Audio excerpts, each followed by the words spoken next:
ിലേക്ക് വരാം. ഇപ്പോൾ ഈ കന്യാസ്ത്രീയിൽ വന്ദന ഫ്രാൻസിസിന്റെ സഹോദരൻ ഇപ്പോൾ സംസാരിക്കുകയാണ്. തത്സമയം ആശങ്ക ആയിരുന്നു ഈ മണിക്കൂർ വരെ. പിന്നെ ഇന്നലെ പ്രോസിക്യൂഷൻ കാര്യമായിട്ട് എതിർത്തില്ലെന്ന് കേട്ടപ്പോൾ തൊട്ട് ഒരു ചെറിയ നേരിയ ആശ്വാസം എനിക്കുണ്ടായിരുന്നു. ഇന്നിപ്പോൾ ഏതായാലും വളരെ സന്തോഷം.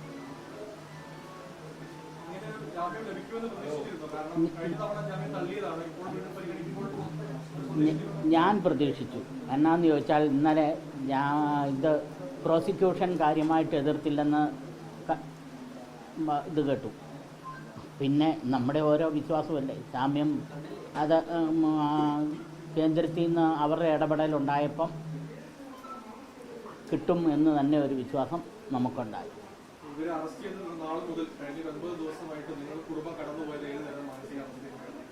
അത് പറയാൻ പറ്റിയല്ല. ഞങ്ങൾക്ക് അതിപ്പോൾ ഉണക്ക് പെണ്ണുങ്ങളൊക്കെ കരച്ചിലായിരുന്നു. നമ്മളൊക്കെ അടക്കി പിടിച്ച് പോയി. അതെ,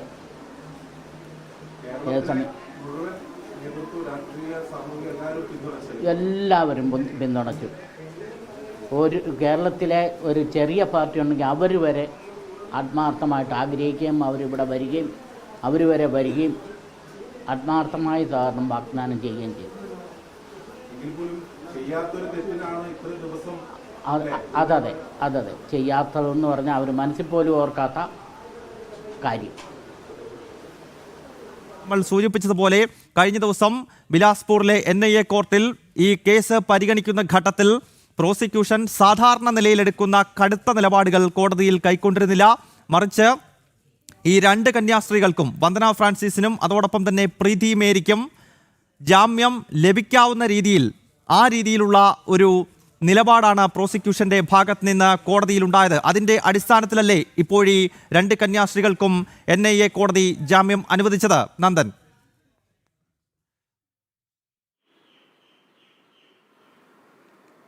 തീർച്ചയായിട്ടും ഇപ്പോൾ കന്യാസ്ത്രീയുടെ സഹോദരൻ പ്രതികരിച്ചത് ഈ ജാമ്യാപേക്ഷ അല്ലെങ്കിൽ ജാമ്യം ലഭിച്ചതിലുള്ള സന്തോഷമാണ് അദ്ദേഹം വ്യക്തമാക്കിയത്. ഇതിനൊക്കെ ഉപരി ഗൗതം സൂചിപ്പിച്ച പോലെ തന്നെ പ്രോസിക്യൂഷൻ ഈ ഒരു വിഷയത്തിൽ ഒരു മൃദു സമീപനം സ്വീകരിച്ചത് തന്നെയാണ് ഇപ്പോൾ ഈ കന്യാസ്ത്രീകൾക്ക് ജാമ്യം ലഭിക്കാൻ ഇടയാക്കിയത്. അല്ലാത്ത പക്ഷം ഏറ്റവും കുറഞ്ഞത് 14 ദിവസമെങ്കിലും റിമാൻഡ് കാലാവധി കഴിയാതെ ഈ കന്യാസ്ത്രീകൾക്ക് ജാമ്യം ലഭിക്കില്ല എന്നുള്ളതാണ് നിയമവിദഗ്ധരും മറ്റും ചൂണ്ടിക്കാണിക്കുന്നത്. മാത്രമല്ല, സർക്കാർ ചുമത്തുന്ന അല്ലെങ്കിൽ പോലീസ് ചുമത്തുന്ന മറ്റ് വകുപ്പുകൾ, ആ വകുപ്പുകളുടെ പ്രാധാന്യം അനുസരിച്ച് ഈ 14 എന്നുള്ളത് കൂടുതൽ ദിവസത്തേക്ക് നീളുവാനുള്ള സാധ്യതകൾ കാണുന്നുണ്ട്. ഇത്തരത്തിൽ നിർബന്ധിത പരിവർത്തനത്തിന് വളരെ കർശനമായ ശിക്ഷാ നടപടികളാണ് ഛത്തീസ്ഗഡ് സർക്കാർ അല്ലെങ്കിൽ ഛത്തീസ്ഗഡിലുള്ളത്. അതുകൊണ്ട് തന്നെ കൂടുതൽ ദിവസങ്ങൾ അവർ ജയിൽവാസം അനുഭവിക്കേണ്ട ഒരു സാഹചര്യം ഉണ്ടായിരുന്നു. എന്നാൽ ഈ വിഷയത്തിൽ BJPയുടെ സംസ്ഥാന ഘടകം ഇടപെട്ടതാണ് ഈ കന്യാസ്ത്രീകൾക്ക് ഏറെ ആശ്വാസകരമായി എന്നുള്ളതാണ് യാഥാർത്ഥ്യം. അല്ലെങ്കിൽ BJPയുടെ സംസ്ഥാന ഘടകമാണ് ഇപ്പോൾ ഈ കന്യാസ്ത്രീകൾക്ക് ജാമ്യം ലഭിക്കുവാൻ വേണ്ടി മുന്നിട്ട് നിന്നതും അല്ലെങ്കിൽ അത്തരത്തിലൊരു സമ്മർദ്ദ തന്ത്രം BJPയുടെ സംസ്ഥാന ഘടകം സ്വീകരിച്ചതിന്റെ ഒരു ഫലമാണ് ഇപ്പോൾ ഈ കന്യാസ്ത്രീകൾക്ക് 9 ദിവസം കഴിഞ്ഞപ്പോൾ ജാമ്യം ലഭിച്ചിരിക്കുന്നത് എന്നുള്ളതാണ് യാഥാർത്ഥ്യം. മറിച്ചുള്ള രാഷ്ട്രീയ നാടകങ്ങൾ അല്ലെങ്കിൽ രാഷ്ട്രീയ ആരോപണങ്ങൾ അത് വെറും വോട്ട് ബാങ്ക് രാഷ്ട്രീയത്തിന് മാത്രമാണ് എന്നുള്ളതാണ് ഈ രാഷ്ട്രീയ വിദഗ്ധരും മറ്റും ചൂണ്ടിക്കാണിക്കുന്നത്. ഈ ഒരു വിഷയത്തിൽ കോൺഗ്രസും അല്ലെങ്കിൽ CPMും സ്വീകരിച്ച നിലപാടിൽ ലെവലേശം ആത്മാർത്ഥതയില്ല എന്നുള്ളത് ഈ ഛത്തീസ്ഗഡിൽ 2021 നടന്നതും അതേപോലെ തന്നെ കേരളത്തിലെ തൃശ്ശൂരിൽ 2022 നടന്ന സംഭവങ്ങളും കൂട്ടി വായിക്കുമ്പോൾ വ്യക്തമാകും. ഛത്തീസ്ഗഡിൽ കോൺഗ്രസ് ഭരിക്കുമ്പോഴായിരുന്നു അന്ന് 2021 ക്രിസ്ത്യൻ മിഷണറി പ്രവർത്തകരെ ജയിലറയ്ക്കുള്ളിൽ അടച്ചത്. അന്നും മതപരിവർത്തനവും അതേപോലെ തന്നെ മനുഷ്യക്കടത്തുമായിരുന്നു അവർക്കെതിരെ ആരോപിച്ചിരുന്നത്. കന്യാസ്ത്രീകൾക്ക് ജാമ്യം ലഭിച്ചിരിക്കുന്നു. മതപരിവർത്തനം, മനുഷ്യക്കടത്ത് തുടങ്ങിയ കുറ്റാരോപണങ്ങൾ ഉയർന്നിട്ടും അതിശക്തമായ നിയമ നടപടിയിലേക്ക് പോകേണ്ട സാഹചര്യം ഈ രണ്ട് വകുപ്പുകളിൽ ഉണ്ടായിട്ടും കേരളത്തിൽ നിന്നുള്ള BJP നേതൃത്വത്തിൻ്റെയും മറ്റും സുപ്രധാന ഇടപെടലിൻ്റെ അടിസ്ഥാനത്തിലാണ് ഈ രണ്ട് കന്യാസ്ത്രീകൾക്ക് 9ാം നാൾ NIA കോടതിയിൽ നിന്ന് ജാമ്യം ലഭ്യമായത്. കന്യാസ്ത്രീകൾ അറസ്റ്റിലായി എന്ന വാർത്ത ലഭ്യമായ ഉടൻ തന്നെ BJPയുടെ സംസ്ഥാന ജനറൽ സെക്രട്ടറി അനൂപ് ആന്റണി ഛത്തീസ്ഗഡിലെ റായ്പൂരിലേക്ക് എത്തുകയും അവിടെ മുഖ്യമന്ത്രി വിഷ്ണുദേവ് സായി ഉൾപ്പെടെയുള്ളവരുമായി ചർച്ച നടത്തിയിരുന്നു. അതിനുശേഷം പിന്നീട് സംസ്ഥാന ഉപാധ്യക്ഷൻ ഷോൺ ജോർജ് പോയി. ഇന്നിപ്പോൾ ഈ കോടതി വിധി വരുന്നതിന് തൊട്ട് മുൻപ് റായ്പൂരിലേക്ക് BJPയുടെ സംസ്ഥാന അധ്യക്ഷൻ രാജീവ് ചന്ദ്രശേഖറും പറന്നിറങ്ങിയിരുന്നു. ഇതാ അതിന് പിന്നാലെ ഈ രണ്ട് കന്യാസ്ത്രീകൾക്കും ജാമ്യം ലഭിച്ചിരിക്കുകയാണ്. ജിഷ്ണു കൃഷ്ണനും ഇപ്പോൾ തത്സമയം ചേരുകയാണ്. ജിഷ്ണു, നേരത്തെ നമ്മൾ പറഞ്ഞതുപോലെ തന്നെ ഇന്നലെ ഈ കോടതിയിൽ കേസ് പരിഗണിക്കുന്ന ഘട്ടത്തിൽ സംസ്ഥാന സർക്കാർ അതികഠിനമായ നിലപാടുകൾ എടുക്കാതെ മൃദു സമീപനം സ്വീകരിച്ചു. അതിൻ്റെ അടിസ്ഥാനത്തിൽ കൂടിയാണല്ലോ ഈ രണ്ട് കന്യാസ്ത്രീകൾക്ക് ഇപ്പോൾ ജാമ്യം ലഭ്യമായത്. ഈ ഘട്ടത്തിൽ ചർച്ച ചെയ്യേണ്ടത് BJP സംസ്ഥാന ഘടകം എടുത്തിട്ടുള്ള നിലപാടല്ലേ ജിഷ്ണു? പ്രത്യേകിച്ച് ഈ അറസ്റ്റ് വരുന്ന ഘട്ടത്തിൽ തന്നെ അനൂപ് ആന്റണി അദ്ദേഹം നേരിട്ട് അവിടേക്ക് എത്തുകയും മുഖ്യമന്ത്രി ഉൾപ്പെടെയുള്ളവരുമായി ചർച്ച നടത്തുകയും ഒക്കെ ചെയ്തിരുന്നു. ഇതാ നോക്കൂ, ഇന്നിപ്പോൾ സംസ്ഥാന അധ്യക്ഷൻ രാജീവ് ചന്ദ്രശേഖർ തന്നെ നേരിട്ട് ഛത്തീസ്ഗഡിൽ എത്തിയിരിക്കുകയാണ്. അപ്പോൾ എത്രത്തോളം കരുതൽ ഈ ഒരു വിഷയത്തിൽ ക്രൈസ്തവ സമൂഹത്തിന് വേണ്ടി കേരളത്തിലെ BJP ഘടകം കൈക്കൊണ്ടു ജിഷ്ണു?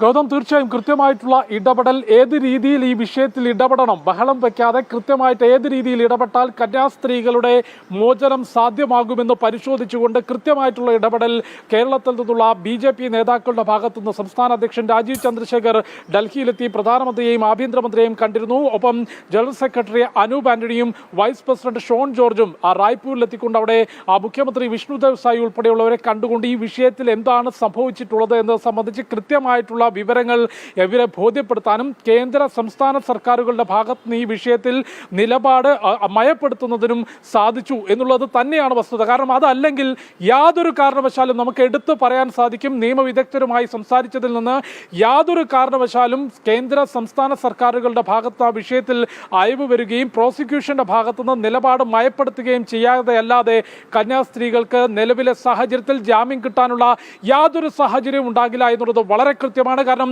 അത്രയധികം ഗൗരവമുള്ള കുറ്റങ്ങളാണ് സിസ്റ്റർമാരായിട്ടുള്ള വന്ദനയ്ക്കും പ്രീതിക്കുമെതിരെ ആ പെൺകുട്ടിയുടെ മൊഴിയുടെ അടിസ്ഥാനത്തിൽ ഛത്തീസ്ഗഡിലെ പോലീസ് രജിസ്റ്റർ ചെയ്തിട്ടുള്ളത്. അതിന്മേൽ കഴിഞ്ഞ ദിവസങ്ങളിൽ നടത്തിയിട്ടുള്ള ചർച്ചകളുടെ അടിസ്ഥാനത്തിൽ അതിൽ നിർബന്ധിത മതപരിവർത്തനത്തിന്റെ ഫാക്ടർ ഉൾപ്പെടുന്നില്ല എന്നുള്ളത് ചൂണ്ടിക്കാണിക്കുകയും ഈ കന്യാസ്ത്രീകൾക്ക് ജാമ്യം ഉറപ്പാക്കണം എന്നുള്ള നിലപാടുകളിലേക്ക് കേരളത്തിലെ BJP ആ വിഷയം വളരെ കൃത്യമായി കേന്ദ്ര സംസ്ഥാന സർക്കാരുകളുടെ മുന്നിലേക്ക് എത്തുകയും കഴിഞ്ഞ ദിവസം NIA കോടതിയിൽ ജാമ്യവുമായി ബന്ധപ്പെട്ട ജിഷ്ണു, ഞാൻ ജിഷ്ണുവിലേക്ക് തിരിച്ചെത്താം. ഇപ്പോൾ ഹിന്ദു ഐക്യവേദിയുടെ സംസ്ഥാന അധ്യക്ഷൻ RV ബാബു തത്സമയം ചേരുകയാണ്. ശ്രീ RV ബാബു, അങ്ങ് ശ്രദ്ധിച്ചു കാണുമല്ലോ, ഇപ്പോൾ NIA കോടതി ഈ രണ്ട് കന്യാസ്ത്രീകൾക്ക് ജാമ്യം നൽകിയിരിക്കുകയാണ്. അങ്ങ് എങ്ങനെയാണ് ഈ കോടതി വിധിയെ നോക്കിക്കാണുന്നത്?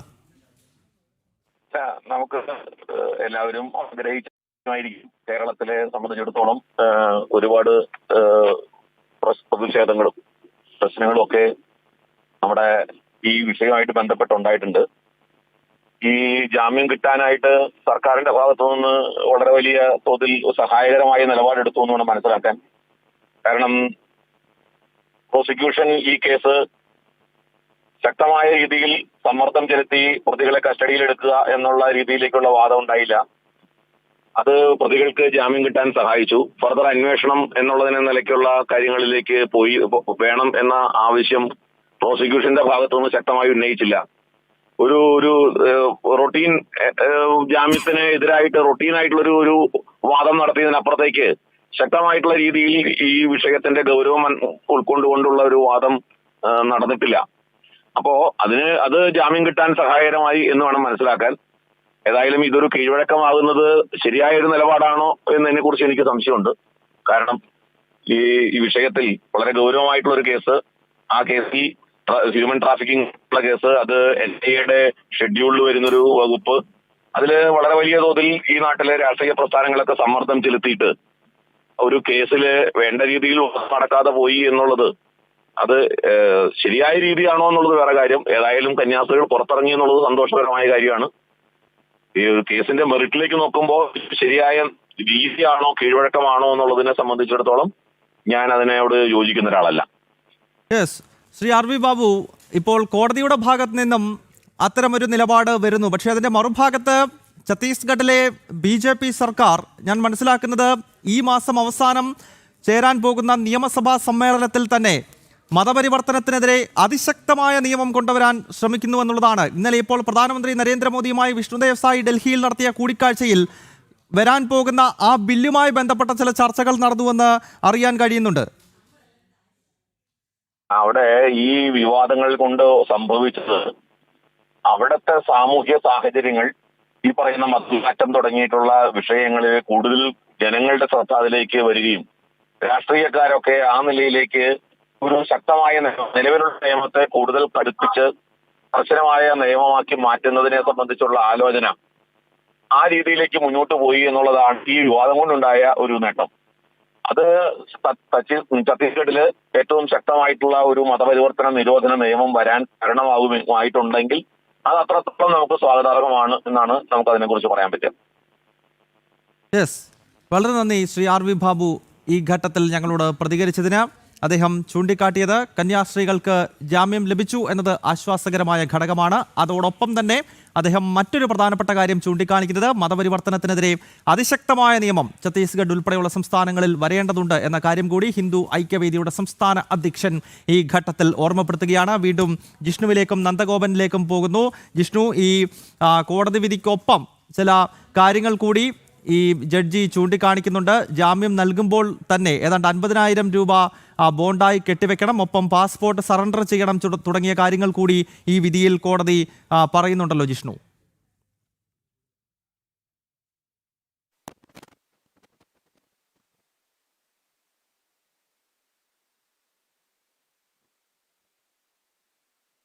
അതിൽ നേരത്തെ നമ്മൾ ചൂണ്ടിക്കാട്ടിയതുപോലെ പ്രോസിക്യൂഷന്റെ ഭാഗത്തു നിന്ന് കൃത്യമായിട്ടുള്ള എതിർപ്പുകൾ ഇല്ലാതിരുന്നതോടുകൂടിയാണ് ഉപാധികളോടുകൂടിയുള്ള ജാമ്യം ഇപ്പോൾ ബിലാസ്പൂർ NIA കോടതി നൽകിയിട്ടുള്ളത്. 50,000 രൂപയുടെ ആൾജാമ്യം, 2 ആൾജാമ്യമാണ് ഈ കേസിൽ ഇപ്പോൾ ജാമ്യത്തിന്റെ ഉപാധിയായി ബിലാസ്പൂർ NIA കോടതി നൽകിയിട്ടുള്ളത്. കൂടാതെ പാസ്പോർട്ട് സറണ്ടർ ചെയ്യണം. അതായത് നിലവിൽ ഈ കേസിൽ NIA കോടതി കന്യാസ്ത്രീകളുടെ ജാമ്യമാണ് അനുവദിച്ചിട്ടുള്ളത്. ആ കേസിന്മേലുള്ള തുടർ നടപടികൾ തീർച്ചയായും നിലവിലെ സാഹചര്യത്തിൽ മുൻപോട്ട് പോകും എന്ന കാര്യത്തിൽ സംശയമില്ല. അതുകൊണ്ടാണ് പാസ്പോർട്ട് കെട്ടിവെക്കാൻ ആവശ്യപ്പെട്ടിട്ടുള്ളത്. ഈ നിയമ നടപടികൾ അവസാനിക്കുന്നതുവരെ രാജ്യം വിട്ടു പോകാതിരിക്കാനുള്ള നടപടികളുടെ ഭാഗമായിട്ടാണ് സ്വാഭാവികമായി കോടതികൾ ഇത്തരത്തിലുള്ള ഉപാധിയും കേസിൽ പ്രതികൾക്ക് ജാമ്യം നൽകുമ്പോൾ വെക്കാറുള്ളത്. അതിന് സമാനമായി പാസ്പോർട്ട് കെട്ടിവെക്കണം, ഒപ്പം 50,000 രൂപയുടെ 2 ആൾജാമ്യം. ഇത്തരം ഉപാധികളോടുകൂടിയാണ് കന്യാസ്ത്രീകൾക്ക് ബിലാസ്പൂർ NIA കോടതി ജാമ്യം അനുവദിച്ചിട്ടുള്ളത്. വളരെ ഗുരുതരമായ വകുപ്പുകൾ ചുമത്തിയിട്ടുള്ള കേസിൽ പ്രോസിക്യൂഷന്റെ ഭാഗത്തുനിന്ന് കൃത്യമായിട്ടുള്ള അല്ലെങ്കിൽ ഗൗരവമായിട്ടുള്ള എതിർപ്പില്ലാത്തതോടുകൂടി മാത്രമാണ് കന്യാസ്ത്രീകൾക്ക് ജാമ്യം ലഭിച്ചത്. നമുക്ക് വീണ്ടും എടുത്തു പറയേണ്ടി വരും. കാരണം ഛത്തീസ്ഗഡ് ഉൾപ്പെടെയുള്ള സംസ്ഥാനങ്ങളിൽ നിർബന്ധിത മതപരിവർത്തന നിരോധിത നിയമം എത്രത്തോളം ശക്തമാണ് എന്ന് നമുക്കറിയാവുന്നതാണ്. മുൻപ് ഇത്തരം കേസുകൾ പരിശോധിക്കുമ്പോൾ ഛത്തീസ്ഗഡിൽ തന്നെ 2021 ക്രിസ്ത്യൻ മിഷണറി പ്രവർത്തകർ മനുഷ്യക്കടത്തും നിർബന്ധിത മതപരിവർത്തനവും ഉൾപ്പെടെയുള്ള വകുപ്പുകൾ ചുമത്തി അറസ്റ്റ് ചെയ്ത് 9 മാസക്കാലമാണ് ജയിലിൽ കിടക്കേണ്ടി വന്നത്. കാരണം അത്രയധികം ഗുരുതരമായ, അത്രയധികം സെൻസിറ്റീവായ വിഷയമാണ് ഛത്തീസ്ഗഡ് ഉൾപ്പെടെയുള്ള സംസ്ഥാനങ്ങളിൽ ഈ കേസുകൾ ഉള്ളത്. അതുകൊണ്ട് തന്നെ സിസ്റ്റർമാരായിട്ടുള്ള വന്ദന, പ്രീതി എന്നിവർക്ക് 9 ദിവസത്തിന് ശേഷം ജാമ്യം ലഭിക്കുമ്പോൾ വളരെ കൃത്യമായിട്ടുള്ള ഇടപെടലുകൾ കേരളത്തിൽ നിന്ന്, പ്രത്യേകിച്ച് കേരള BJPയുടെ ഭാഗത്തുനിന്ന് ഈ കേസിൽ ഉണ്ടാവുകയും അത്തരത്തിലുള്ള ഇടപെടലോട് കൂടിയാണ് ഈ കേസിൽ പ്രോസിക്യൂഷൻ നിലപാട് മയപ്പെടുത്തുകയും ജാമ്യത്തെ എതിർക്കാതിരിക്കുകയും ചെയ്തിട്ടുള്ളത്. അതിൽ തീർച്ചയായും നേരത്തെ ഹിന്ദു ഐക്യവേദി ഉൾപ്പെടെ ചൂണ്ടിക്കാട്ടിയതുപോലെ ഇത്തരം കേസുകളിൽ സമാനമായിട്ടുള്ള നടപടികൾ ഉണ്ടാകുന്നത് ശരിയാണോ എന്ന ചോദ്യം ഛത്തീസ്ഗഡിലെ കോൺഗ്രസ് പോലും ഉന്നയിക്കുന്നു എന്നുള്ളതാണ് ഗൗതം ഏറ്റവും പ്രധാനപ്പെട്ട കാര്യം. കോൺഗ്രസിന്റെ സംസ്ഥാന അധ്യക്ഷൻ ഉൾപ്പെടെ ചൂണ്ടിക്കാട്ടിയത് ഇത്തരത്തിൽ നിർബന്ധിത മതപരിവർത്തനമോ മനുഷ്യക്കടത്തോ നടക്കുന്നുണ്ടെങ്കിൽ സ്വതന്ത്രമായി സർക്കാർ നിലപാട് സ്വീകരിക്കണം. ആരാണ് സർക്കാരിനെ തടയുന്നത്? സ്വതന്ത്രമായി നിലപാട് സ്വീകരിക്കണം. ഛത്തീസ്ഗഡിൽ ഇത്തരത്തിൽ നിർബന്ധിത മതപരിവർത്തനം അനുവദിക്കരുത് എന്ന പ്രസ്താവനയും നടത്തിയിട്ടുള്ളത് കോൺഗ്രസിന്റെ ഛത്തീസ്ഗഡ് സംസ്ഥാന അധ്യക്ഷനാണ്. അതുകൊണ്ട് ഇത്തരത്തിലുള്ള കേസുകളിൽ കൃത്യമായിട്ടുള്ള നടപടികൾ വേണം എന്നുള്ളത് ഉത്തരേന്ത്യൻ സംസ്ഥാനങ്ങളിൽ രാഷ്ട്രീയ ഭേദമന്യേ നേതാക്കൾ ആവശ്യപ്പെടുന്നതാണ്. അതിന് ഏറ്റവും പ്രധാനപ്പെട്ട കാരണം ഇത്തരം സംസ്ഥാനങ്ങളിൽ പിന്നാക്ക വിഭാഗങ്ങളിലുള്ള അല്ലെങ്കിൽ മാവോയിസ്റ്റ് ബാധിത മേഖലകളിൽ ബുദ്ധിമുട്ട് അനുഭവിക്കുന്ന ആളുകളെ പ്രലോഭിപ്പിച്ചുകൊണ്ടോ പണം നൽകിയോ അതല്ലാതെയോ നിർബന്ധിച്ചുകൊണ്ടോ മാതാപിതാക്കളുടെ നിർബന്ധത്തിന് വഴങ്ങിയോ മതം മാറ്റൽ നടപടികൾ വളരെ ഗുരുതരമായി നടക്കുന്നു എന്നുള്ളത് ഒരു വസ്തുതയാണ്. അത് ഈ കാലഘട്ടത്തിലും ഛത്തീസ്ഗഡും ജാർഖണ്ഡും ഉൾപ്പെടെയുള്ള സംസ്ഥാനങ്ങളിൽ നടക്കുന്നു എന്നുള്ളത് ഒരു വസ്തുതയാണ്. അതിനെ പ്രതിരോധിക്കുന്നതിനാണ് സംസ്ഥാനങ്ങളിൽ ഇത്തരത്തിലുള്ള നിർബന്ധിത മത പരിവർത്തന നിരോധിത നിയമം കൊണ്ടുവന്നിട്ടുള്ളത്. ഈ കേസിൽ ഈ 50,000 രൂപ ബോണ്ടും അതുപോലെ തന്നെ പാസ്പോർട്ടും സറണ്ടർ ചെയ്യണമെന്ന് ഈ വിധിയിൽ ചൂണ്ടിക്കാണിക്കുന്നുണ്ട്. എങ്കിൽ പോലും 9ാം ദിവസം ഇത്ര വലിയ കുറ്റാരോപണം ഉണ്ടായിട്ടും, പ്രത്യേകിച്ച് മതപരിവർത്തനം അതോടൊപ്പം തന്നെ മനുഷ്യക്കടത്ത് എന്നീ 2 പ്രധാനപ്പെട്ട വകുപ്പുകൾ ചുമത്തിയിട്ടും ഛത്തീസ്ഗഡ് BJP സർക്കാരിൻ്റെ ഇടപെടൽ മൂലം ഇപ്പോൾ ഈ കേസിൽ 2 കന്യാസ്ത്രീകൾക്ക്, വന്ദന ഫ്രാൻസിസിനും അതോടൊപ്പം തന്നെ സിസ്റ്റർ പ്രീതി മേരിക്കും ജാമ്യം ലഭിച്ചിരിക്കുന്നു എന്നത് ആശ്വാസകരമായ വാർത്ത തന്നെയാണ്. BJP സംസ്ഥാന ഘടകത്തിൻ്റെ നിർണായകമായ ഇടപെടൽ ഈ ഘട്ടത്തിൽ പ്രത്യേകം ഓർമ്മപ്പെടുത്തേണ്ടതുണ്ട്. BJP സംസ്ഥാന അധ്യക്ഷൻ രാജീവ് ചന്ദ്രശേഖർ തന്നെ ഇന്നിപ്പോൾ ഛത്തീസ്ഗഡിലെ റായ്പൂരിൽ എത്തിക്കഴിഞ്ഞിരിക്കുന്നു. കഴിഞ്ഞ ദിവസം സംസ്ഥാന ഉപാധ്യക്ഷൻ ഷോൺ ജോർജ് അദ്ദേഹം അവിടെ എത്തിയിരുന്നു. കന്യാസ്ത്രീകൾ അറസ്റ്റിലായി എന്ന വാർത്ത പുറത്തു വന്ന ആ ഘട്ടത്തിൽ തന്നെ സംസ്ഥാന ജനറൽ സെക്രട്ടറി അനൂപ് ആന്റണിയും ഛത്തീസ്ഗഡിലേക്ക് എത്തുകയും ഈ കന്യാസ്ത്രീകളുമായി കൂടിക്കാഴ്ച നടത്തുകയും ഒക്കെ ചെയ്തിരുന്നു.